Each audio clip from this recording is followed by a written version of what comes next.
آج کا یہ دن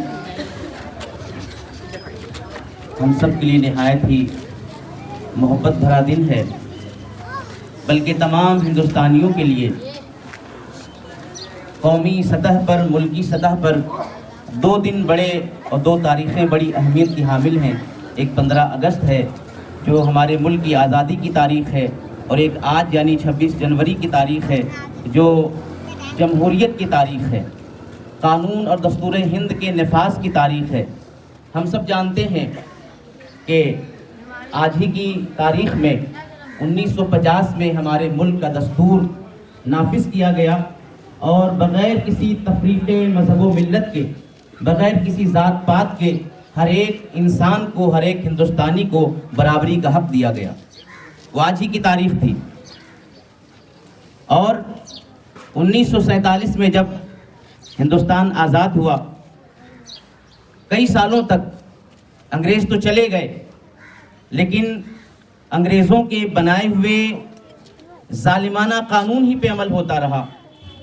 پھر ڈاکٹر بھیم راؤ امبیڈکر اور ان کے ساتھیوں نے مل کر ایک قانون دستور مرتب کیا، جس کو آج ہی کی تاریخ میں نافذ کیا گیا، تاکہ تمام ہندوستانیوں کو ہندوستان میں برابری کا درجہ مل سکے۔ میرے عزیزو، وقت کے اندر گنجائش نہیں ہے کہ میں پوری تاریخ آپ کے سامنے بیان کروں۔ ہمارے مہمان بھی حاضر ہیں، وہ بھی اپنی باتیں رکھیں گے۔ میں بس تھوڑی سی باتیں آپ کے سامنے عرض کرنا چاہتا ہوں۔ اس ملک کی آزادی میں تمام ہندوستانیوں کا خون شامل ہے۔ ہمارے ہندو بھائیوں نے، ہمارے سکھ بھائیوں نے، عیسائی بھائیوں نے، مسلمانوں نے، سبوں نے مل کر اس ملک کو انگریزوں کے تسلط سے آزاد کرایا۔ انگریزوں کے ظالمانہ رویے سے اس ملک کو جو ہے پاک و صاف کیا۔ لیکن آج یہ دستور اور قانون ہند کا دن ہے۔ جو قانون، جو دستور، جو آئین ہمیں ہندوستان کے اندر ایک آزادی عطا کرتا ہے، ہمیں ہمارے حقوق دلاتا ہے، آج گویا کہ اگر آج بھی حق اور انصاف کی بات نہ کی گئی تو کب کی جائے گی؟ مسلمانوں نے اس ملک کے لیے، سبھی ہندوستانیوں نے بغیر کسی مذہب میں فرق کیے ہوئے سبوں نے اپنا خون دیا ہے، اپنا پسینہ بہایا ہے، تب یہ ملک آزاد ہوا ہے اور ہم سر اٹھا کر اس ملک میں جینے کے حقدار ہوئے۔ لیکن آج کتنا بڑا المیہ ہے کہ اس قانون کو اور ہندوستان کے آئین کو بنانے والے ڈاکٹر امبیڈکر جی ہوں یا ان کے ساتھی ہوں جنہوں نے اس پہ دستخط کیے تھے، آج کے حکمراں طبقہ نے اس ملک کے اس قانون کی دھجیاں اڑا رکھی ہیں۔ اگر یہ بات آج نہیں کہی جائے گی تو کب کہی جائے گی؟ آج اقلیتوں کے ساتھ، آج نچلے طبقے کے لوگوں کے ساتھ کیسا سلوک کیا جا رہا ہے، یہ پورا ہندوستان جانتا ہے، یہ ہر کوئی جانتا ہے۔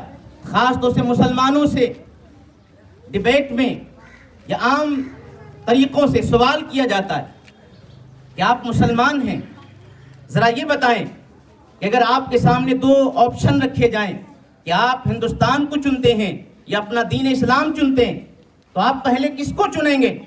میں کہتا ہوں نادان تو بہت بڑا احمق ہے۔ اللہ نے انسان کو دو آنکھیں عطا فرمائی ہیں۔ فطری طور پر انسان کے چہرے کی پرکشش کے لیے، جاذبیت کے لیے اللہ نے دو آنکھیں عطا فرمائی ہیں۔ کسی انسان سے اگر یہ سوال کیا جائے کہ آپ کو دو آنکھوں میں سے کسی ایک کو چننا ہو تو آپ داہنی آنکھ کو چنیں گے یا بائیں آنکھ کو چنیں گے، تو وہ انسان اگر عقل مند ہوگا تو یہی جواب دے گا کہ بہت بڑے بیوقوف معلوم ہوتے ہو۔ اللہ نے دو آنکھیں عطا فرمائی ہیں ہمارے صورت کے لیے، ہمارے جسم کے لیے، ہمارے چہرے کے لیے دونوں آنکھوں کا ہونا ضروری ہے۔ بالکل اسی طرح سے ہندوستانی مسلمانوں کے لیے ہمارا دین اسلام بھی ضروری ہے اور ہمارا ہندوستان بھی نہایت ضروری ہے۔ ایک آنکھ ہمارا ملک ہے، ایک آنکھ ہمارا وطن ہے، ہمارا ہندوستان ہے، تو دوسری آنکھ ہمارا دین اسلام۔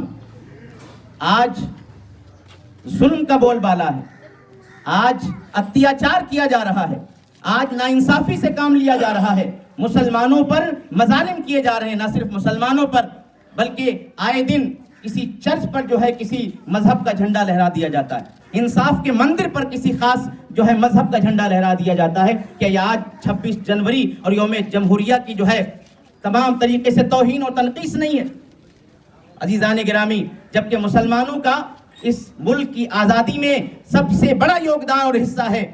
آپ اسی سے اندازہ لگائیں کہ جب انگریز اس ملک پہ قابض ہو رہا تھا تو اس دور کا حکمراں طبقہ کوئی اور نہیں بلکہ مسلمان تھا۔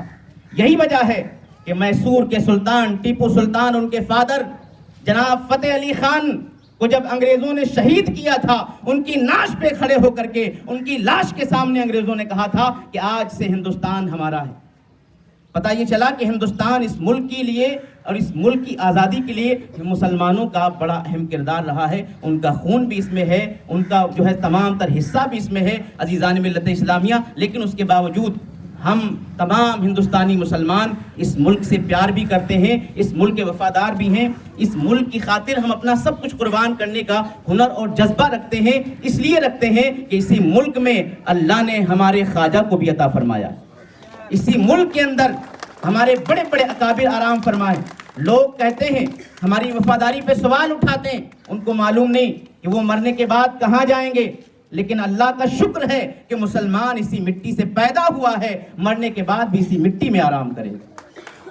باتیں بہت سی ہیں، میں بس ان شعر کے ساتھ اپنی گفتگو کو ختم کروں گا کہ وفا کی عشق و الفت کی ہنسی نگری میں رہتے ہیں، وفا کی عشق و الفت کی ہنسی نگری میں رہتے ہیں، یہاں جو لوگ رہتے ہیں بڑی مستی میں رہتے ہیں، اور وطن سے پیار آخر اس سے بڑھ کر اور کیا ہوگا، ہم اپنی جان دے کر بھی اسی مٹی میں رہتے ہیں۔